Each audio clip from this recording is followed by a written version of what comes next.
What's going on? What's going on? So I got to ask what I thought about Derek Carr retiring as a quarterback for the NFL. What I think. I thought he had a strong arm, but he was a very average quarterback. His career record was under 500. He never won a playoff game, and he just seemed to be mediocrity.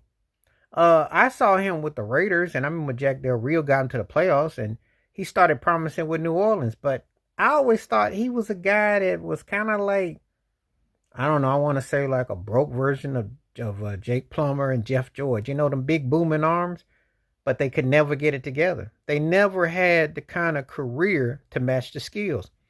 And there's a lot of people that because you're talented, you can be as talented as someone even more.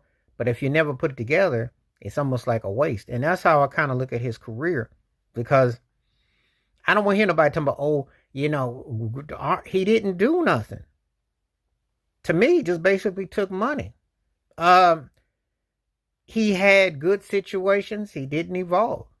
Now, I know it's going to be fashionable to say that Patrick Mahomes that owned the AFC West, and I'll give you that for like the last seven, but he was there before there was a Mahomes, and what did he do? He had a chance to make a statement. What did he do?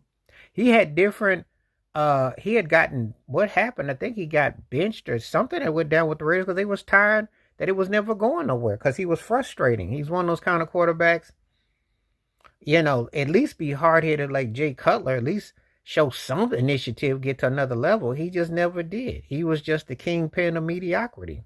So that's how I look at his quarterback career. I think it had promise, but it just never went nowhere. And he did have talent with him. I've been hearing, oh, he didn't have. Look, you got to be the quarterback. You got to be the man. And had he stepped up, I don't know what was. I don't know why it was so. What was so missing with his career, but there were games he looked like one of the top six quarterbacks going. Then there were other games he looked like he was 26. It just depends, and it could be just erratic as it could get. And so I never really understood how he got to last as half as long as he did, because it was never getting any better. You know, um, like I said before, good arm, very good arm, really good arm, very good arm, all that. But his mediocrity as a quarterback left a lot to be desired. I just don't really see where, how when we get to the end of a career, somebody, you want to have somebody where you can sit there and you can debate and say, well, yeah, I thought the guy, if it wasn't for this or for that, but he didn't have an Andrew Luck situation. He didn't have a situation where I could have sat there and said, oh, had he not gotten hurt, he was his own worst enemy a lot of times.